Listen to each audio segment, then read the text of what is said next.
T'es né dans les années 90, il y a forcément ces jeux de société auxquels t'as déjà joué. Bon, dans un premier temps, je vais pas te faire un truc de ouf, mais le Monopoly. On en parle du Monopoly et de la force que ça avait avec le 1000 bornes. Oui, oui, oui. C'était vraiment les jeux de société auxquels t'as forcément dû jouer. Le Scrabble, à l'époque, j'étais nulle en français. Donc du coup, j'ai joué au Scrabble, je ne comprenais pas. J'avais des mots que j'inventais et des fois ça marchait, des fois ça marchait. Le jeu de loi, franchement, j'y ai passé des heures et des heures. Et le 4-21, on s'en souvient du 4-21 ? La bonne paye, qui te mettait vraiment dans l'ambiance de ce que t'allais vivre plus tard à 30 ans, tu sais, avec des factures, des dettes, la maison, les enfants, les frais.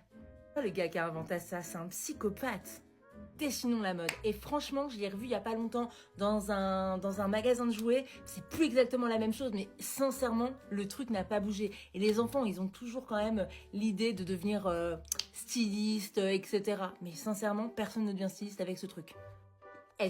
Alors, il n'y a pas de problème. Je comprends un peu que ça peut poser problème sur certaines envergures, mais j'ai essayé de le chercher récemment dans des magasins, et à part les qui-est avec des personnages animés, etc., et pas le qui-est avec un mec chauve, une fille avec beaucoup de cheveux, etc., j'arrivais pas à le retrouver. Donc si vous voyez quelque part, moi je suis preneuse.